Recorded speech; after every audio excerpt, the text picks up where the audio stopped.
an episode of greatness. Guys, this is the Black Samurai, also known as Toka Anime, and this is Diamond of Ace, episode A, or Ace of Diamond, episode A. And I'm doing a review, and it's Toka Anime. So let's get into this. Alright, so what happened in this episode basically is the Chris has basically sent out another like training guide for Eijun Sawamura, right? And obviously Eijun's getting upset. He's moaning. He's like, why do I have to do all of this? And he's like, why do I have to do all of this? He keeps sending me this. So he's like basically having a little tantrum, and it's annoying him basically.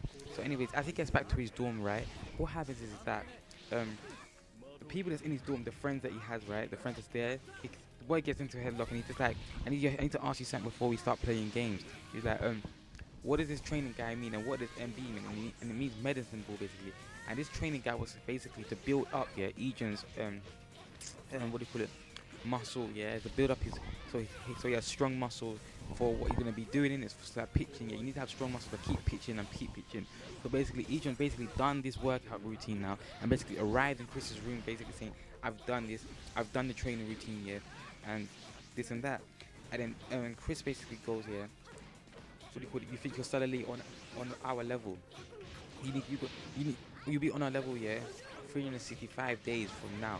And then basically Eijun then gets upset and angry again, and he just basically just doesn't care. So anyways, what happens now? The next day now, Eijun's in the court basically training, running around like he usually does, with what do you call it, the little tires, right? And then he then sees Chris, and Chris is leaving. He's like, why is Chris leaving? He's not very dedicated to the sport, basically. And then what happens now is that he then gets another training guy. He then basically abandons this training guy and says no. And apparently there's gonna be a game tomorrow. And there's gonna be a game tomorrow. And then so him and his friend go off to see this game, right? And then what happens is now, and basically Samba, basically the ace pitcher, who's supposed to be the best pitcher on what they call it, the side or team, right? He's basically been pitching, and at first he was pitching good for the first 6 innings, right? But then after, for the 7th inning, the other team started to know what he was doing, and he picked up his skills, and then basically the other team was beating them, the other high school beating them. So then what happened? They then put on Furia, right? And Furia just went straight beast mode. He just flipping. Everyone's thinking, oh, he's not even got a good build, this and that, and Furia's better. Like Furia's nothing. And suddenly when Furia starts pitching them destructive balls, everyone is just going crazy. They're getting happy, and basically he striked up every single person, which is just great.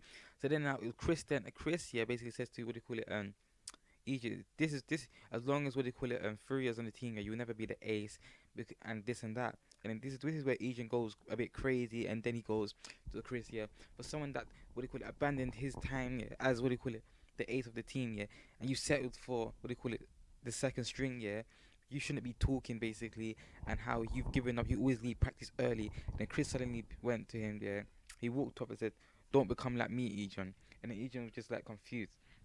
So, anyways, as it was, the next thing happened, and then Chris is then basically training with the second string, basically of the third and second year, and then obviously he can't keep up, and that's when he gets called into the office by the woman that basically um brought him into the school, and then he's basically explaining what's happening and how she wasn't gonna let him into the stream because of today's practice, and then now the best catcher on the team, right, the one that's always catching Furious and balls, basically came to the room, and then he saw Eijun on the floor, and then Eijun's all embarrassed and whatever, and then Eijun then talking about Chris and how the thing Chris is not a good partner for him, and Eijun basically said some offensive things about Chris, which basically rubs the best catcher on the team, the ace catcher on the team, the wrong way, because Chris is basically under him, but technically it's the other way around. He's under Chris, and we'll get to that in a minute.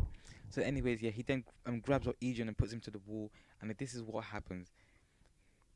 This is what happened. He wonders. He doesn't know why what's happening, and then it then got explained to Eijun because Eijun was paralyzed. He was shocked what happened.